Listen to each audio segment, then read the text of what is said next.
This is the Mistress Carrie Situation Report for October 24th, 2025. New releases out today include the Acacia strain, You Are Safe from God Here, Bon Jovi's legendary version of their latest album, Forever, featuring Bruce Springsteen and Jelly Roll, Cowboy Junkies releasing more acoustic junk, Dayseeker releasing Creature in the Black Night, Five Finger Death Punch continuing to celebrate their 20th anniversary with Best of Volume 2 featuring Baby Metal. The reunited Lemonheads have released their new album, Love Chant, today. Serge Tankian from System of a Down releasing covers, collaborations, and collages. Chama from Soulfly is out today. And Wolfgang Van Halen releasing the third album by his band Mammoth titled The End.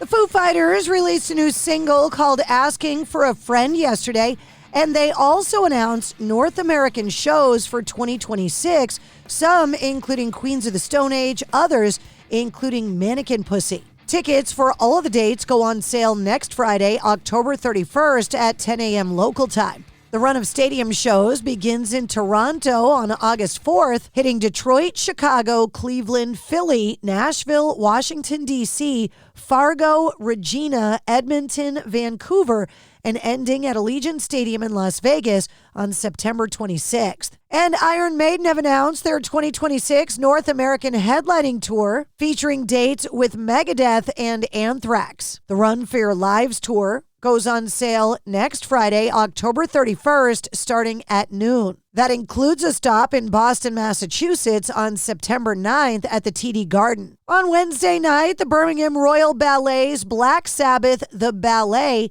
returned to Sadler's Wells in London. And Black Sabbath guitarist Tony Iommi made a surprise appearance, playing the guitar solo to the performance of Paranoid. Queen guitarist Brian May was in attendance at the performance, sharing a short video saying, quote, "Wow, the true father of heavy metal, making the beautiful act sing like a bird tonight at Sadler's Wells." Tony Iommi plus a 40-piece orchestra and a cast of 50 dancers, putting the icing on the cake of a great production of Black Sabbath, the Ballet, proud to call this infinitely modest and generous genius my friend. Tony Iommi said that he wished his Black Sabbath bandmate Ozzy Osbourne was alive to see Black Sabbath, the Ballet. The Doors' 60th anniversary celebration continues with the re-release of Tom DeSillo's Grammy Award-winning documentary, When You're Strange. Remastered in 4K for the first time, the film will feature an introduction from John Densmore and Robbie Krieger, and the worldwide exclusive debut of a newly recorded performance of Riders in the Storm, featuring Densmore, Krieger, and special guests in partnership with Playing for Change. The film will be released worldwide in theaters December 4th and December 6th. Tickets go on sale this Thursday, October 30th. And Spinal Tap have announced a concert movie called Spinal Tap at Stonehenge, the Final Finale. Spinal Tap at Stonehenge, the Final Finale, purports to be the band's final ever live show and features guest appearances from Eric Clapton, Shania Twain, and Josh Groban. The film will run in IMAX cinemas next year.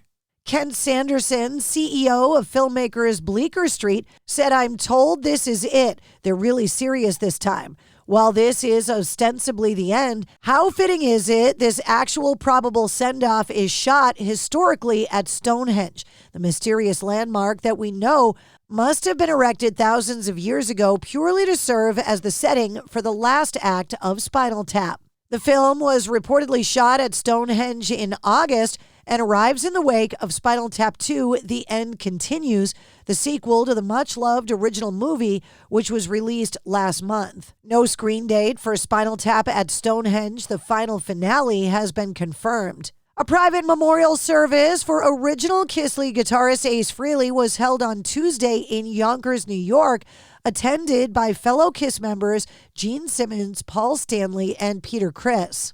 Ace Frehley died on October 16th at the age of 74. A source telling Tampa Bay Music News, quote, "Peter Criss was sobbing.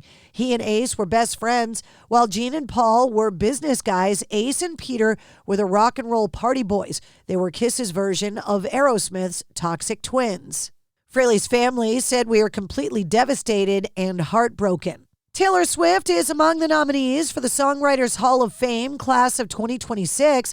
The 35-year-old becomes eligible in 2026, 20 years after her first commercial release. Her debut single, Tim McGraw, arrived in June of 2006.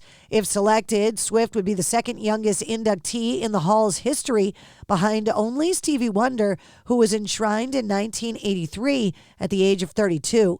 Taylor Swift is a finalist in the Performer-Songwriter category, alongside David Byrne, Pink, Gene Simmons and Paul Stanley of Kiss, Sarah McLachlan, LL Cool J, The Go-Go's, Boz Scaggs, Kenny Loggins, Randy Bachman and Burton Cummings of the Guess Who, Richard Carpenter of the Carpenters, and Jerry Beckley and Dewey Bunnell of America.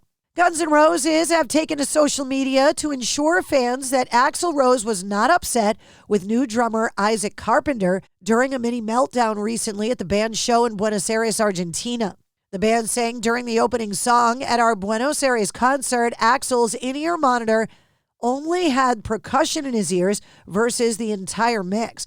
The issue was fixed by our tech team by the third song, and we had a great night. The situation had nothing to do with Isaac Carpenter's playing, who is top-notch and a great drummer. Avenged Sevenfold's annual Halloween tradition of Misfits covers has released its latest entry in the rendition of the 1985 track, Some Kinda Hate. Over the years, the band has released covers of Hybrid Moments, Last Caress, Astro Zombie, Skulls, and Halloween. And Poppy has unveiled her first original solo song of 2025, Unravel, following a couple notable collaborations earlier this year. She previously released a cover of the Wham classic Last Christmas and a collaborative single, End of You, with Amy Lee and Courtney LaPlante, and did guest vocals on Baby Metal's From Me to You. She recently wrapped up a headlining tour, and Poppy will support Linkin Park on a South American jaunt kicking off today. And that's your sit rep. For more details on all the stories, check the links in the show notes of this episode. And don't forget to like, follow, share, and subscribe to the Mistress Carrie Podcast. New full-length episodes come out every Wednesday. Episode 281, featuring Art Alexakis from Everclear, is available now.